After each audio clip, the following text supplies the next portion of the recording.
Hi and welcome to Whisky Shared. You're watching my review of Nikka Whisky from the Barrel.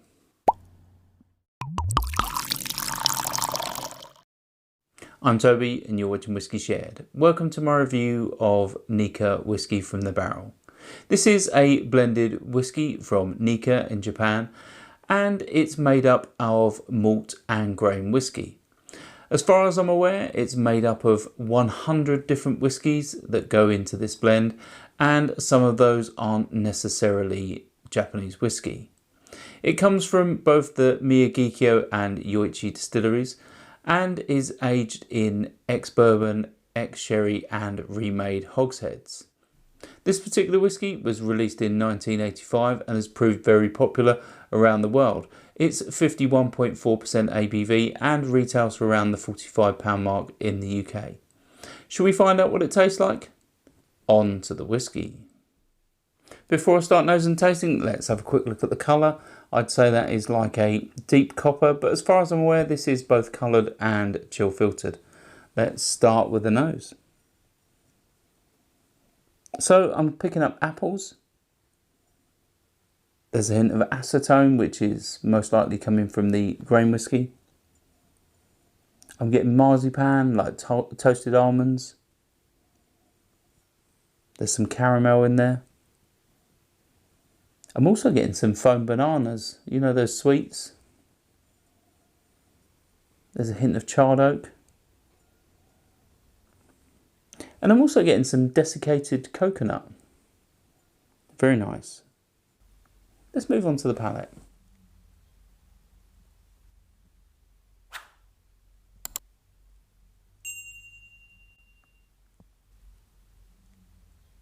So the first thing for me on the palate is heat. There's definitely some heat. It's not overly hot and there is some pepper. It definitely tingles the palate a little bit. But in terms of flavours, the first thing I get is like orchard fruits, like apples. It really is nice. It's sweet but not too sweet. And then there's also like a sugary sweetness from like caramel and vanilla. I think that really goes well. The flavours that really do activate my palate. They really are sweet and fresh. It really is nice. Let's have another sip.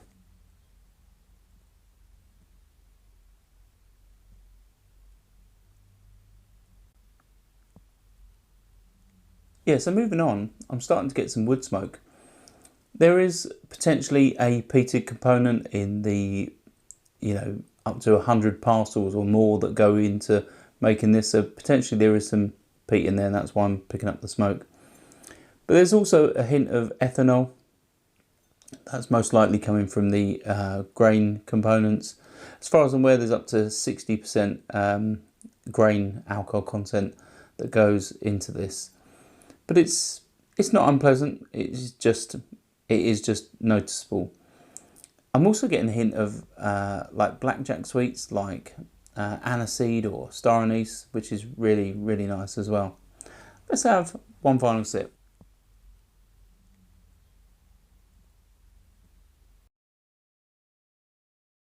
Yeah, so moving on, I'm getting some shortbread biscuits, which is really nice, sort of buttery biscuit. I'm also getting some pear drops, which is most likely part of that sort of acetone note that I picked up on the nose, which tends to be coming from that grain alcohol. But it is sweet and it is slightly synthetic, so it's not unpleasant at all. In terms of finish, I'd say this is medium length, and there's some like slightly bitter dry wood. There's some pepper which lingers on the palate for some time. There's some vanilla, and there's also a hint of smoke. But in terms of value, well, as I said at the start, this retails for around the £45 mark in the UK. It can be had for, well, I'd say mostly £40 in the UK, quite regularly, sometimes 35 and very rarely 30. So the price can fluctuate quite some way, but I think for a 50cl bottle that this is, that pretty much looks like a bottle of cologne, I think some people will have issue with this, but I think around the £40 mark for 51.4% ABV, which, you know, potentially has some, you know, non-Japanese whiskey in there. You know, I think it's not bad. I like the fact that Nikka have come forward and said this doesn't meet the requirements of a Japanese whiskey, because obviously that gives some level of detail about what has potentially gone into this. Although it isn't fully transparent, there is, you know, potentially some whiskey from Ben Nevis in there, but that's only only an educated guess. But obviously it isn't all Japanese whiskey that makes this liquid.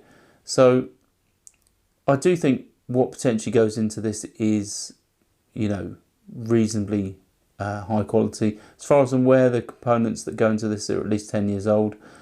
And yeah, I think what Nikka have done with this, you know, the fact it's been going for almost 40 years, this particular product, I think, you know, the fact that it has remained pretty much as it was since 1985, I think they've done a really good job. And I think it's, you know, a very popular product. It's the same product that is available in every single market.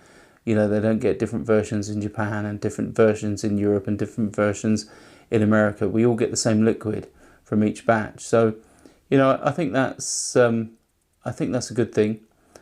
And I think the fact that there is a little bit of consistency in terms of, you know, the flavour profile that goes from, you know, one batch to another.